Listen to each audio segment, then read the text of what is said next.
You held me in your arms and wiped away my tears. Not even in a million years can I ever repay you for what you've done for me. You were there when I felt that there was no place for me. You were there to show me how to truly believe in the miracle of creation, in the good and the bad. Oh, how I love you, Mom and Dad. Bismillah, assalamu alaikum wa rahmatullah, and welcome back to Outstanding Parents here at Huda TV. And I'm Nadir bin Nasib, your host and founder of OutstandingMuslimParents.com. And this is the zone that we stretch and encourage you to become outstanding. Because who wants to be average anyway? Especially when you know the average is the top of the bottom and the bottom of the top. But alhamdulillah, today we're going to talk about age-specific discipline and why children crave structure. So if that sounds exciting to you, like yippee, then you might be looking at the wrong thing right now. But nevertheless, it's going to be fun. It's going to be exciting. We're going to talk about a number of different strategies, but make sure you have something to write on and something to write with. So here's the challenge. I don't know your background or where you are in the world right now, but I know that there are a number of different techniques that tend to work and get the type of results that we like. Now, alhamdulillah, we can only really control ourselves. We can't control anyone else, but we can attempt to influence them and inspire them, especially our children. Because again, you remember those three roles that we talked about that we have as parents. Number one is that celebrity, that role model, that person that's everybody to this child, especially when they're very young. So we need to be exerting our influence at that early age. Two is that confidant, the one who lets them know what's kind of really going on, or how to read between the lines and expose or expand their thinking and what they see. Basically, what we're doing is expanding their vision as opposed to just their sight. Most people can see with their eyes, but it really takes someone special to really have vision. All right. The third thing, or the third role, is to be a coach. And with that coach, again, we know about cheerleading and having that discipline. So today is going to be a mix of more the celebrity and the coach, okay?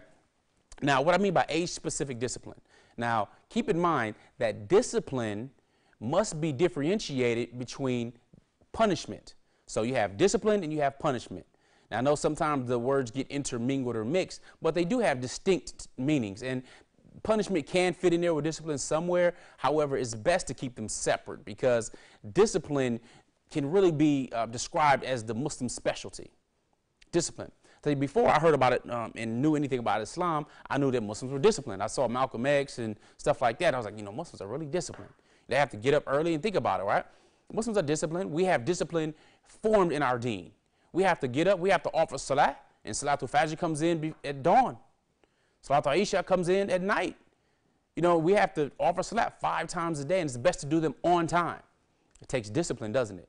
To know when it's time for salat, perform wudu, to go ahead and do it, to offer salat and everything like that. That's just dealing with salat.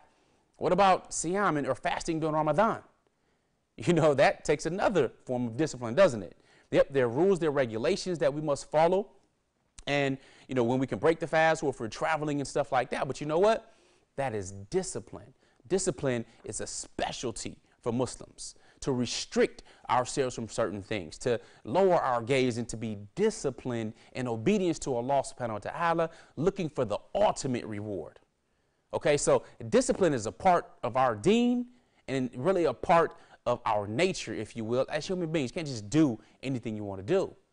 All right, again, that's if you fear Allah subhanahu wa ta'ala. As the Prophet alayhi salatu wasalam said, if you have no shame, then do as you wish. If you have no shame, then do as you wish. And that was not letting you know to just go ahead and do whatever you want to do. That's letting you know that you don't fear Allah subhanahu wa ta'ala, you're going to have a problem. All right, so nevertheless, what does it have to do with our children? Well, a lot. Because the children want independence. They want to do what they want to do. They are bundles of sensation, and they really lack clear understanding, especially at the early ages. Allah subhanahu wa ta'ala gives them understanding as they grow older, as they come of age and go through puberty and so on. They begin to understand a lot more. And that's just the way we're designed. Now, age specific, this is what I've come to find, that patience is a must. It is a necessity. One, is difficult for us to remember when we were causing the same type of stress for our parents. And sometimes our parents will remind us of the stress that they went through with us when they see what our children are putting us through. And sometimes they call that sweet revenge. Okay, so we must be patient, number one. And then also recognize that discipline is necessary because children need certainty. They need to know that when they do something, or they know that their parent is going to respond or be in a certain way or a certain fashion. It's very difficult and challenging to work with someone who's all over the board emotionally. So if you wake up in the morning, you have breakfast, and all of a sudden the person's crying for no apparent reason, or you wake up in the morning and the person is jumping all over the place or is angry, you know, children need certainty. They need to know that there's a level of stability in the emotional makeup of their parents. So when it comes to discipline, a few different things. I mentioned before to be able to control your state of mind, your state of being, where if you're somebody who yells all the time, the kids get you upset and you yell, and you might get hoarse and you're just all over the place and you're super stressed out and they see that and they don't really pay any mind, change your state, get control. Let's talk about control your anger, control yourself. Well, let's do that. Because now that is an interruption of your children's methods or interruption of your children's pattern. So let's switch and change their pattern right away. Because if we do that, now they have to think, they're paused, you've done something different. Well, here's the deal. Should they get you upset? Should they go to another level? Now the question comes as the parent, what should I do about it? Sometimes there's the challenge of going too hard, where it goes into the punishment, and the punishment doesn't necessarily fit the crime or the breaking of the rule. Other times it's, oh, well, you know, they're young and don't do anything, which just lets them run wild, which doesn't provide structure. Now, there are different types of families you'll see and their children, and you can tell their behavior really based on, well, you can tell their behavior based on looking at them, because you might take your children to the masjid, of course, for different functions, but then the children run all over the place, don't have respect for people, bumping into stuff, not listening to their parents when they call them, and they're 7, 8, 9, 10 years old. They're above the age to know better with their behavior, but if they haven't been taught better, it's a bad reflection on the parents and on the family. Again, children crave structure. So how can we best take advantage of that, especially when it comes to discipline? Well, this is what I've learned. I've learned that the younger they are, of course, the softer we are, because they lack that understanding. And if you have children of multiple ages like I do, you have teenagers all the way down to, you know, a year old, then you could obviously understand, you know, a year old or 5 or 6 and so on is going to be treated differently than someone who's a teenager or a preteen even, right? Levels of understanding are different. Well, one thing that tends to be pretty good for children about 4 years and up is to be able to condition their bodies and their minds at the same time. This is what I mean. If my children do something that's wrong, they fight amongst each other and they know better than doing it, they insult anybody in the family and stuff like that, they call someone stupid, you know, the sibling rivalry stuff. Children do it, my children do it, it's likely your children do it too. They're being children, right? They lack proper understanding and respect at a certain age. As they're growing and being conditioned, it's our job, again, as parents to help them establish their Islamic identity and train them in the proper Islamic adab. But nevertheless, they fight, their sibling rivalry stuff goes on. And here's a quote, or not a quote, but here's a bit of information for you. Our children are going to be part of sibling rivalry or have competition with each other, just like pretty much any other family. And if you don't believe it, think about the very first person whose children were in sibling rivalry that led to murder. We're talking about Prophet Adam alayhi salatu wasalam. All right, we're talking about Cain and Abel, where Cain killed Abel. I mean, the first murderer is taking part in getting a piece of every single murder that has happened since then. He started that. You know what I'm saying? That's a serious sibling rivalry. I don't think we're at that point. You know, may Allah Ta'ala protect us from that. But they may seem like they want to kill each other, but they're just, you know, being siblings. So what we do to really gain control of it is this. One thing I really, really like that has caused me to, you know, really release less anger in a situation and less energy put toward correcting a behavior is strengthening their bodies. So if my son, Salahuddin, does something wrong, he knows it's wrong, he shouldn't have done it, he's already been warned. Mind you, the parents should be patient, so they have to discuss with them the behavior and what was going on and why they did it, was it wrong, and have them answer the question so they can own up to it and take responsibility as opposed to making excuses. So they should always be warned and talked to and discussed first. But there's only so far discussion is going to be able to go. So if there's only a certain level of time that a discussion is valid until, and they violate the same behavior, well, it's time to go deeper with the penalty, right? Now it's time for discipline. Well, let's say Salahuddin does something he's not supposed to do. He's called somebody a name, or he's hit one of his brother or sister and so on, and anything like that, right? Well, what I'm going to encourage Salahuddin to do is get on the wall. Now, that doesn't mean go jump up on the wall and do a Spider-Man. No. What it means is he's going to get into the deep mabu, or the deep horse position, the kung fu position, where he bends his knees almost parallel to the ground like this, right? And it's actually even a little bit lower. And he's on the wall, his back to the wall, so he's feeling the stress in his legs, but his legs are building up as well as his shoulders. Now he feels the lactic acid in his body, okay? And inshallah ta'ala, we'll talk about the importance of lactic acid and concentration once we come back from the break. So again, strengthening the body while strengthening your mind is very wise, and we'll continue inshallah ta'ala as soon as we come back. Don't miss it. See you in a second, inshallah. Oh, how I love you, Mom and Dad. Oh, how I love you, Mom and Dad. Bismillah. Assalamu alaikum wa rahmatullah, and welcome back. Now, right before the break, we talked about the wisdom of training the mind and the body. We talked about deep mabu, where that's a deep horse stance, and it trains the mind and the body. Matter of fact, I'll demonstrate it for you one more time so you can see it from the front and so that you can see it from the side. Because, alhamdulillah, it's a very simple technique. It's a part of Kung Fu, but we from here down parallel in this position. Okay, this is not easy, all right? And this is from the side, so you can see the position. And the children's backs are usually on the wall. Now, with that lactic acid building up in their legs and in their shoulders and arms, it's building strength, okay? And we want our children to be strong. Now, they didn't expect to receive this type of exercise when they were committing the bad behavior or whatever it is we're attempting to correct. So, what I usually do is have a conversation.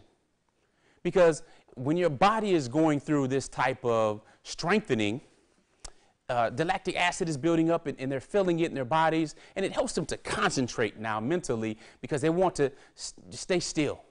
But it's kind of hard if you start shaking and stuff like that. You've been on there for maybe 1 minute even is enough to get you going.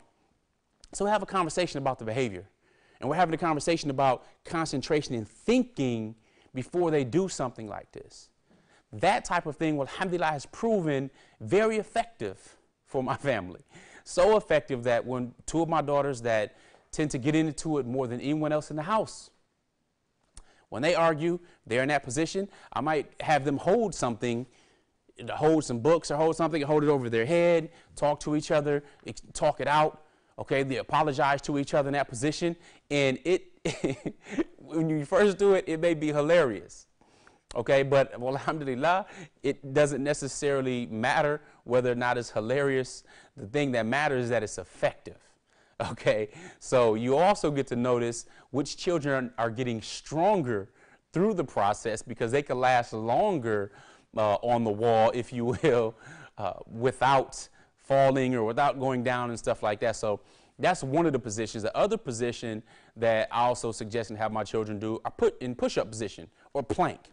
Okay, and yoga is called plank, where it's just hands on the ground, up in a push-up position, basically like that off the ground, and having to stay in that flat position, not butt up in the air, not butt hanging down, you're flat. Because guess what? You feel that throughout your body. You have to tighten up, tense your abs up. You have to have your shoulders. You have to breathe properly. You really, again, it works on strengthening the body. But more importantly, what I'm going for is that discussion time, because we need to talk about why you're in this position right now. Why did you choose to be in this position? And when I understood when I was a teenager, somebody asked me, you know, why did you choose to do that? And these are the consequences. And I said, I didn't choose to really do it. But the person eventually convinced me that I did choose to do it because I took the action that led to this result that I didn't like, or the consequence. So now I'm teaching my children that based upon the actions that they took at the time, now they're in this position. So they chose these consequences. So if they're dissatisfied with it, they have nobody to blame but themselves. And it's very important to teach responsibility. So now with this type of discipline, whether it's in the plank position, whether it's in deep mabo, whether you use any other type of martial arts, horse stances, or whatever, it really doesn't necessarily matter when it comes to it. What matters is that you have full attention. The body's strengthening. It's not beating it down. The body is strengthening, but you have the full attention of that child. And with the full attention of the child, now you can speak.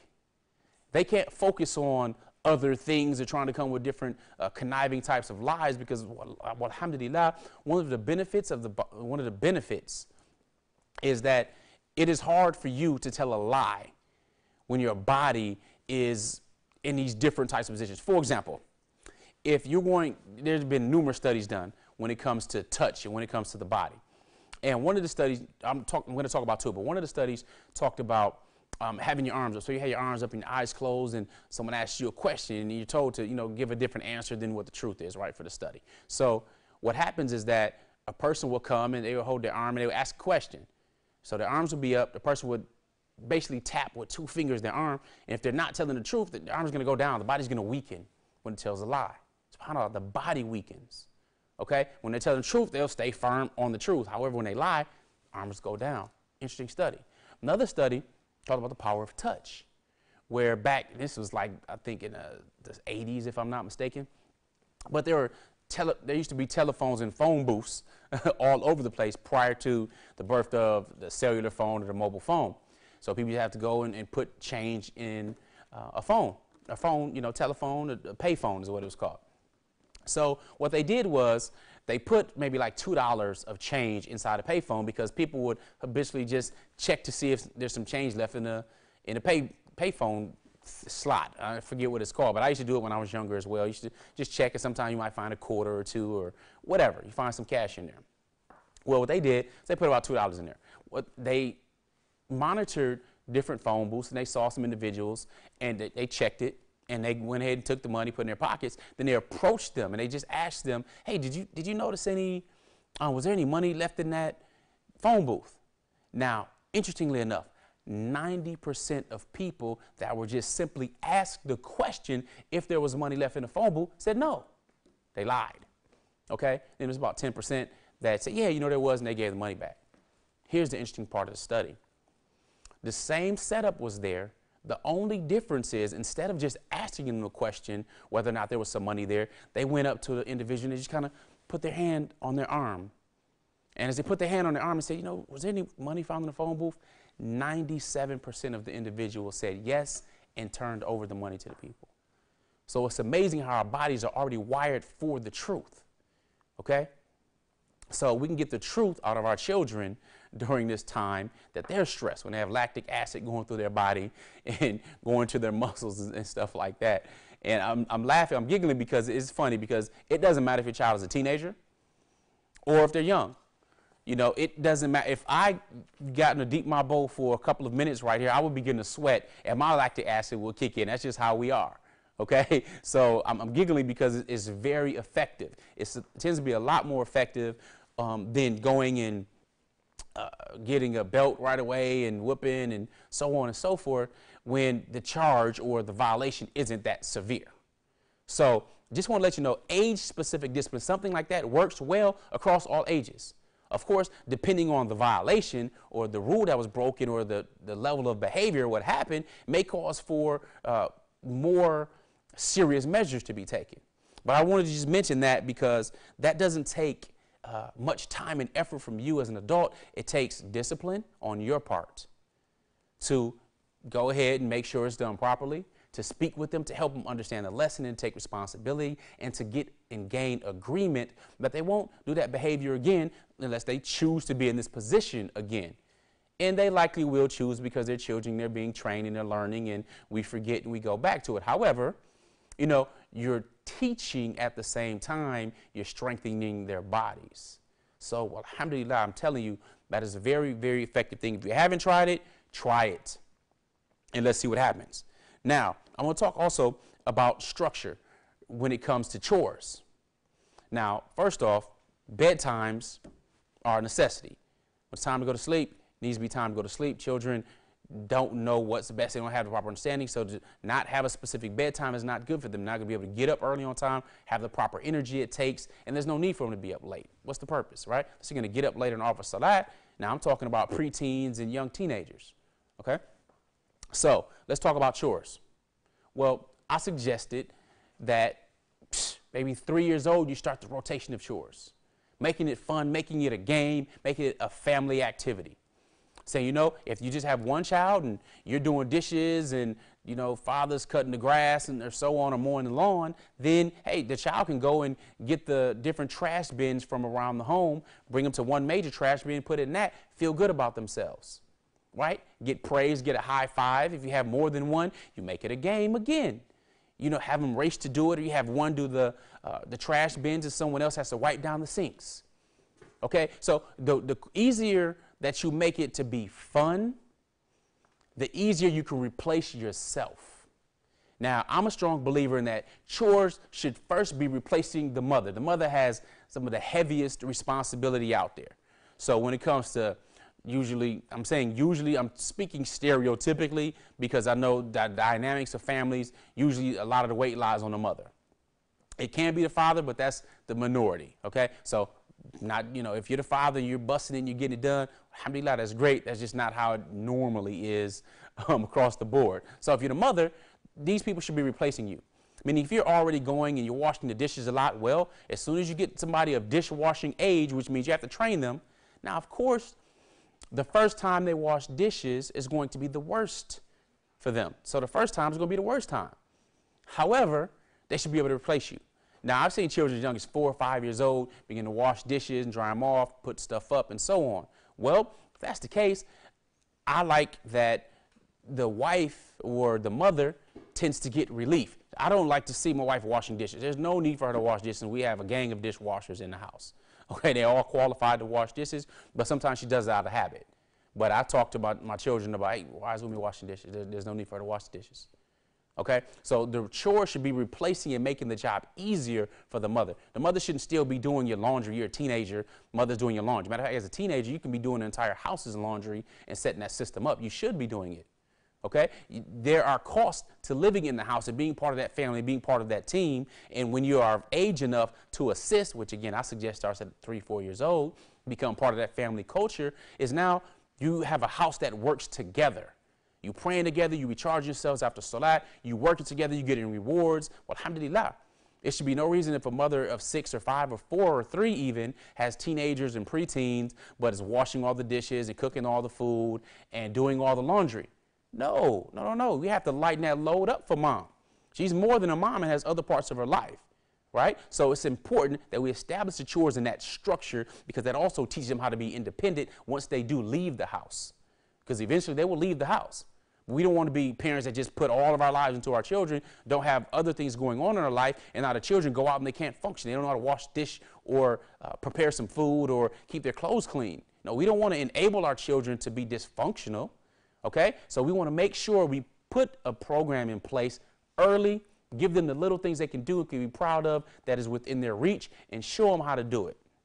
Even if they don't do it good, praise them on it until they get good. Because we all were ignorant at first until we became intelligent and good over time.